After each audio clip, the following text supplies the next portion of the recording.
This is a limerick about an angler who is someone who tries to catch fish using a hook and a line, as you all know. And you might wonder why people who do that are called anglers. And well, apparently, angler was originally a surname, but by about the year 1500, it came to mean fish with a hook, from the Old English angel, meaning fish hook. Still, that's not much of an explanation, and you do wonder ultimately if there can be any explanation for any word. Sometimes when you use an obscure word, somebody might say that's not a real word, you just made it up. But it surely is the case that with every word that initially somebody made it up. So there you are.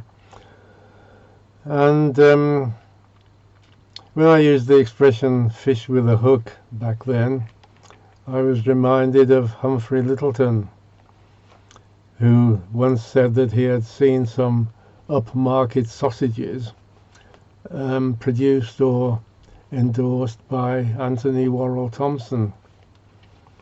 And on the packaging of the sausages were a photograph of Anthony Worrell Thompson and the legend "prick with a fork." And Humph said he thought that was a little harsh. But I digress. When I was a boy, I would occasionally go fishing or angling with my friend John from next door and his father Frank in Frank's motorbike and sidecar. As I recall, John would sit on the pillion hanging onto his dad, and I would sit in the sidecar with the rods and stuff poking out. And we used to go to the canal at Stourton, which is out to the west of Stourbridge, where we lived. And we would sit with our lines dangling in the water while we ate our cheese and onion sandwiches. And that was in the days when onions were onions, and the organic horticulturalist Lawrence Hills, who was the founder of the Henry Doubleday Research Association, he wrote of onions by means of which your breath would slam a door or a gate at 30 paces.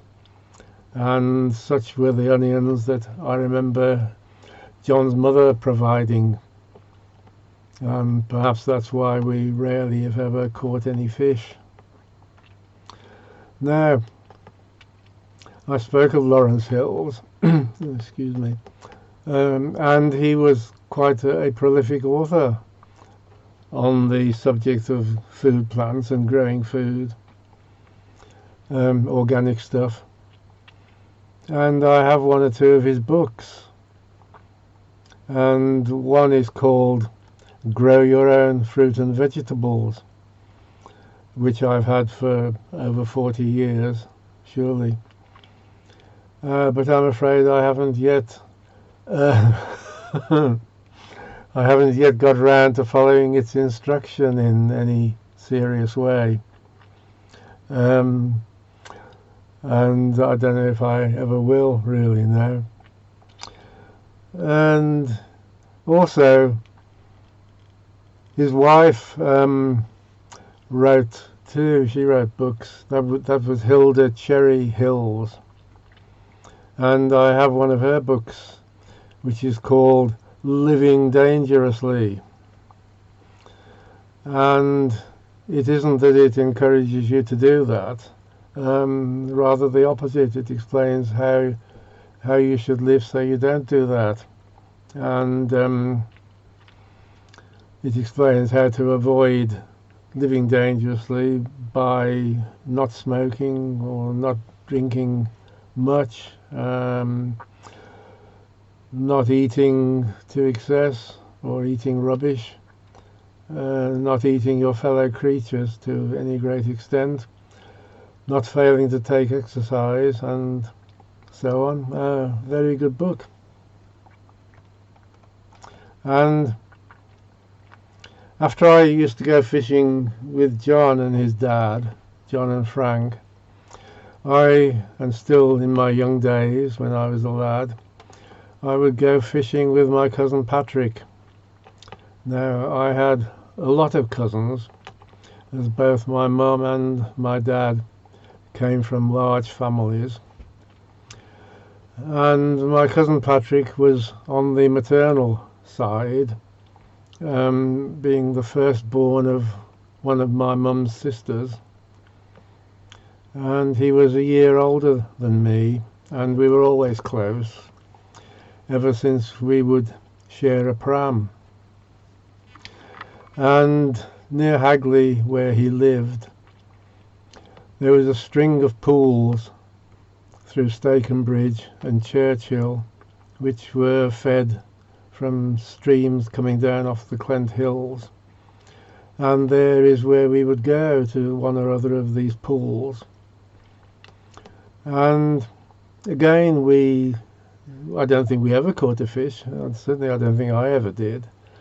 But that didn't really matter. So, we were just young boys out in the countryside, just doing what boys do.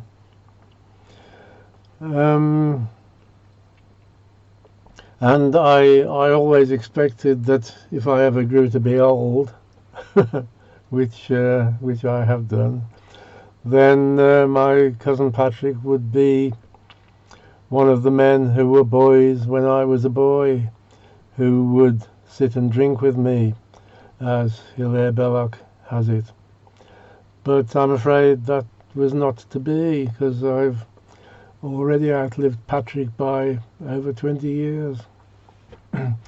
Anyway, let's go back to the limerick, which seems a bit silly. I mean, they usually are silly, but this seems a bit silly and a bit of an anticlimax. But it has a protagonist who resembles me a bit, in that he writes limericks and he fails to catch fish. And it goes like this.